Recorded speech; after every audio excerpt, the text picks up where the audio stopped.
Welcome to the Idaho Business Podcast, the only Idaho podcast focused on providing profits for Idaho people. If you love our state and love small business, you are in the right place.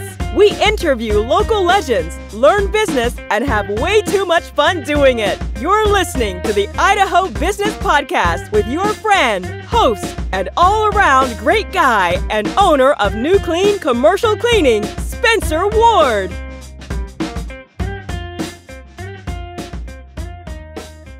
All right, everyone. Welcome back to another episode of the Idaho Business Podcast. As always, we're sponsored by Health West. Great organization, great people. Go find them, Google them where they're closest to you, and see what they can do for you and your loved ones and your people you care about. Today, I may catch some slack about this episode, but we've talked over and over again about people, guests that have been on the show, and we've heard it from there, we've heard from here, all over the place that, hey, it's hard to find good people to hire. The workforce is different than it used to be, yada, yada, yada. And to an extent, yes, it's true. So let's talk about, and I'm not the professional here to be talking about this, but I want to talk about, our children a little bit today. I know this is a business podcast, but who's going to be running these businesses in the future? It's our kids.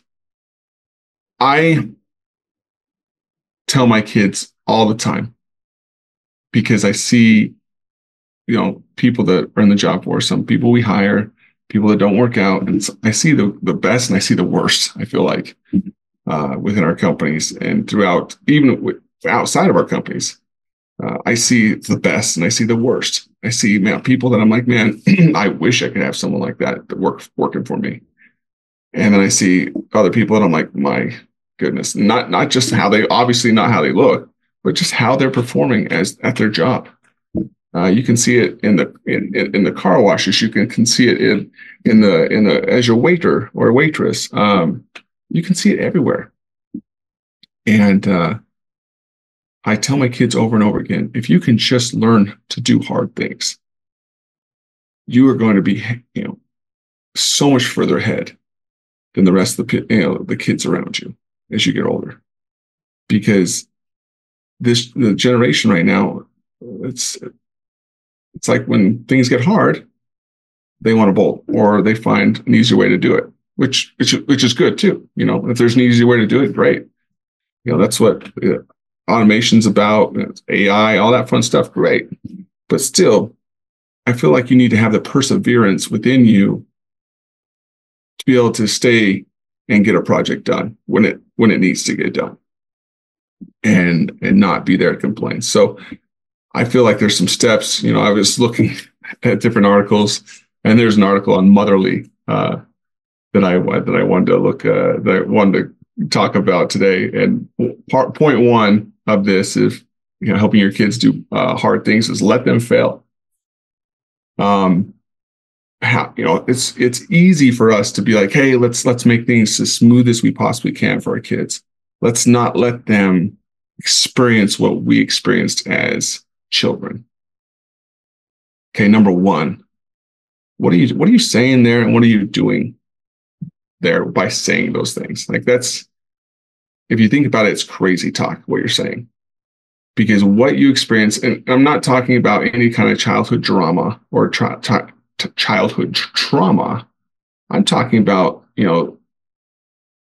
when it comes to persevering, or maybe you had a strong-willed grandfather or a mother or a father that made you do hard things, and maybe you didn't like it, but maybe, just maybe, it turned you into who you are today, that hopefully you're successful.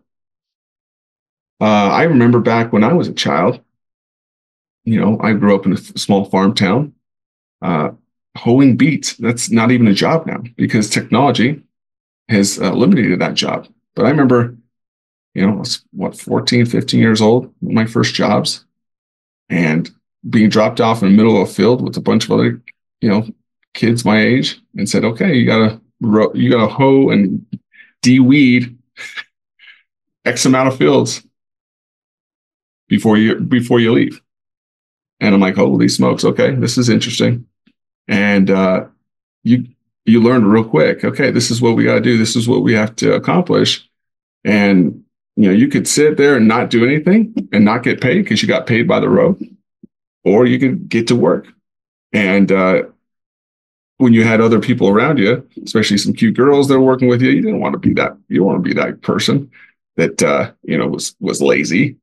You want to impress those cute girls, or if it's on the other side of the other foot, if you're a girl, you want to impress the boys sometimes. So I felt like that was helpful to me. I also had a father that was very strong and telling me, hey, if you're going to do a half job, don't do it at all.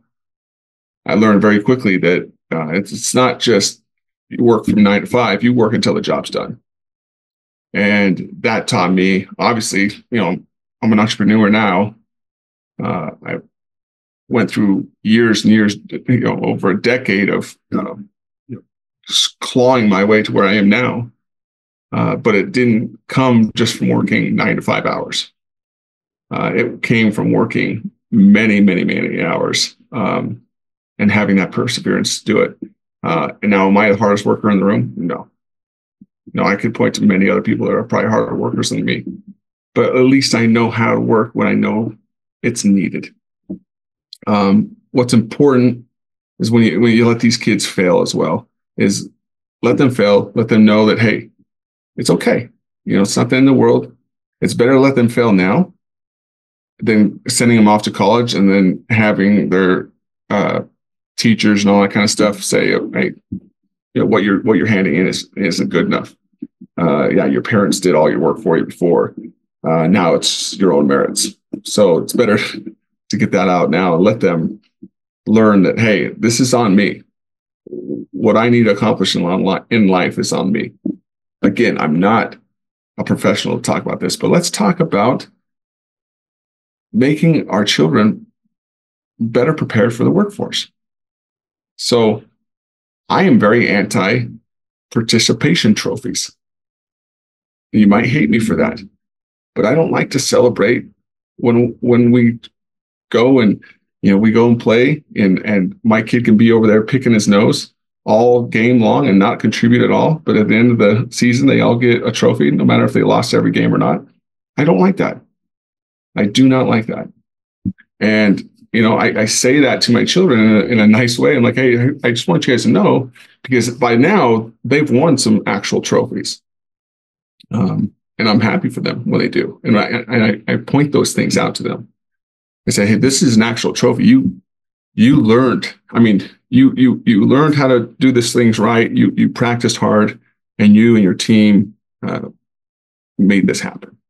This trophy over here was just because you showed up. So it doesn't mean as much as this trophy. And I help them understand that and distinguish between the two. The second point I'd like to point out, is equip them with the understanding of stuff they're trying to accomplish. Everyone's going to have their fears and their setbacks or what they're apprehensive about. It's not good just to lie to your children to say, if they're scared of swimming and you put them in swimming lessons, just to tell them, hey, it's going to be so much fun. It's going to be this and this and this. Talk to them, be candid with them and talk to them about their fears, how to conquer their fears to do this, because it's a life-saving skill for them to learn. So I think we've all been guilty of this before. I'm learning daily how to be a better parent, but I'm trying to speak more truth to my children and equip them to be able to handle what's going to be facing them and not minimizing someone else's fear. I don't think that's very helpful. Talking truth, like I said, it's important. Don't sugarcoat life lessons. I like to point a lot of different things out. When I win in business, I like to talk to my kids about it. Especially my two oldest are my boys right now. they're at the age that they can kind of understand some stuff. My two youngest are my girls. Will I still do it for my girls? Of course I will. They just need to get to the age they can actually, number one, want to pay attention to me. And number two, hopefully be interested in what I have to say. Right now, they just want to wrestle me, which is fine. They're in that period of life. I enjoy doing that. And we have that relationship, which is fantastic. So, talking truth. So I share my wins with my sons. And I tell them how things got accomplished. I also share my learning experiences with them, the things, my failures with them. So they understand, hey, Dad doesn't always win.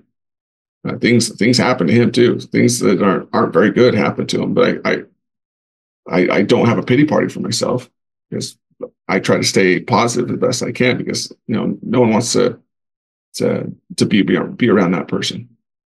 But I want them to understand, hey, this is real life. This is how I'm handling life. This is how I support you guys as my family, as my children, and helping them to understand that. So they're getting more and more interested in business. And one thing, as I've started to train them on some business, they're getting more interested in coming up with ideas to make money. And I love that. I love to show, have them be interested in, like, hey, Dad, what do you think of this idea? What if we did this? And when they were real little, we have this cherry tree that they would pick up the cherries, and then they would sell the cherries in our front yard, in our street. And people would come and grab these cherries because they're delicious cherries. And they loved that. They loved having the little money to their name. So they want to find a way now to, like, how do I make money all year round? They're still young. I have a 12-year-old and a 10-year-old. So obviously they can't get jobs. But I love the way that they're thinking. They mow my lawn right now. Now, when I grew up, I didn't get paid to mow my own lawn. That was just one of my chores. What I've decided to do with these two boys, one of them mows and one of them does the weed eater, the weed whacker. And what I do is I pay them on commission. And I'm not saying I'm right, or I'm not saying I'm wrong, but this is what's worked for me. I say, guys, listen, I showed them at the very beginning. I mowed the lawn for them. I weed-eated the lawn. And I said, this is what a $5 job looks like. So one of them mows and one of them weed eats. And each of them can make up to $5. We don't have the biggest lawn. And even if we did, I'm not going to pay them top dollar. Okay. If they're still doing it partially for a chore. And I believe in that. So when my oldest started to mow the lawn, I was still weed eating, because my littler one was not able to do anything at that point. And I didn't want him to be around that, because obviously he's too little. So my oldest started mowing the lawn, and it took him almost the entire summer to get a $5 job. I said it could either be a $1 job, a $2 job, a $3 job, a $4 job, or a $5 job. But by the end of the summer, when he when he started doing his $5 jobs, and he started getting the $5 bill every time, he loved it. And he consistently started doing that job, because then he knew, okay, I knew what you showed me was a $5 job, but he then needed to experience what a $5 job meant to him, and to see it with his own eyes, with what he accomplished with his own hands and feet. So once he did that, he felt that sense of pride that he was able to get a $5 job. And I love that way. I love the commission structure, because it's not like, hey, he can just go run a few strips down the lawn and do a crap job and get paid the same amount. I think that is a hot garbage way to do it with your children. I think that just entitles them to be part of this culture of, hey, I need to be tipped so much money just to deliver your food, or whatever, make you a coffee. I think it has worked for me. Like I said, I'm not a professional. I'm not claiming to be a professional how to raise children, but I'm saying this is what's worked for me. And I've loved to see that this has compelled them to be better and better. So since my oldest has moved now to weed eating, and my youngest has moved to mowing, it's kind of started over again. My oldest has now had to learn how to do a $5 job with weed eating. And at times, he has not done a $5 job, and he's got down to a $3 job or a $2 job, because sometimes you could tell he's in a rush, and he's wondering if I'm really going to check his work or not. And then he realizes, oh, shoot, I just went through all that work, all the steps for a $2 job when I could have had a $5 job. And it gets them back to reset and say, okay, I need to get back to where I need to be again.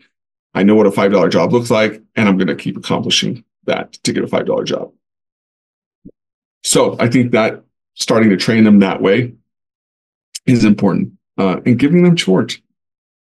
If you're not giving your kids chores at all, like, what are we teaching them? Like my kids, I'm saying this because I don't raise any other kids, and I'm not a perfect parent. I don't have very good patience at all. You can ask my wife. But I'm really just trying to teach my kids how to do hard things. And I'm really, my main focus is having them not hate me as they get older, so they actually want to hang out with me too. But at times I've got to be tough on them. And I think that's okay. Because if we're always trying to be our kids' friends, I don't want to raise entitled kids. So they have chores. And especially for the summertime when they're out of school, they have chores. And my wife and I, we get up early in the morning, we go to the gym, and we're getting home by the time they're waking up. So they might be watching some cartoons in the morning, eating some breakfast. But by the time we get home, they know TV goes off, and they have to practice their instruments. They have to read 20 minutes a day, at least 20 minutes a day. And then they know after that, they have, at least 2 different chores they have to do each. The boys, the older ones, have to do at least 2. The girls, because they're younger, they at least just do 1. And maybe it's just cleaning your room and make sure your bed's made. But number 1, all of them know they have to make their beds, and that's a big deal for us.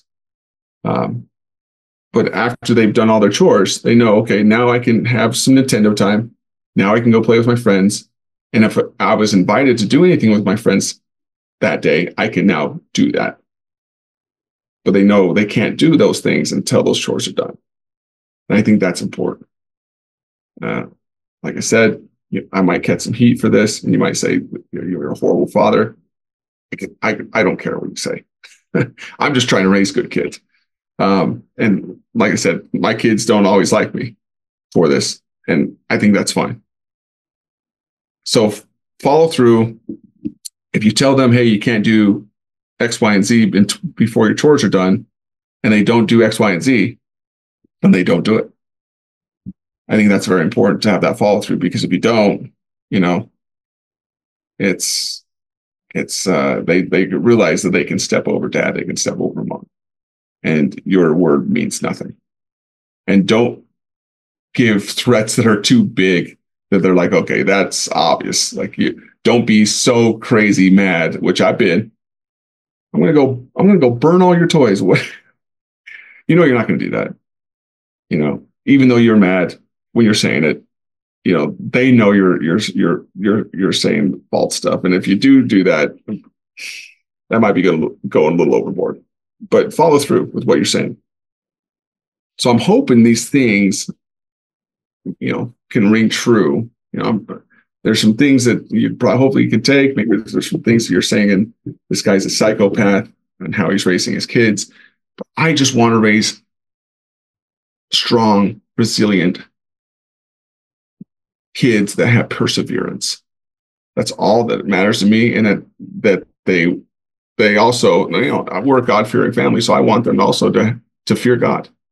That's important to me. So that's big in our home. So if we want to fix the workforce, we gotta fix it within our own home. That's what I'm getting at. So hopefully you've learned some stuff today. If you didn't, don't write me a hate mail, because it's not going to change how I do things. Have a great week, a great 4th of July coming up. I love this country. And if you're not, I've said this over and over again, if you're a company inside the United States and you're not celebrating the 4th of July and you're not proud to be an American, you shouldn't be operating a company inside the United States. Every company should be pro-American. I don't care if you're Democrat, Republican, whatever you believe. If you're operating within this country, you should be pro-America. And we are pro-America within all the companies that I own. We are so pro-American. I love this country. Have a great, great week. Be happy, be grateful, find opportunities to serve others. Adios. Congratulations on spending a couple of minutes getting a little bit smarter, having some fun, and supporting the Idaho business community. If you're feeling the love, make sure to subscribe, rate, and review on iTunes, Stitcher, or wherever you are.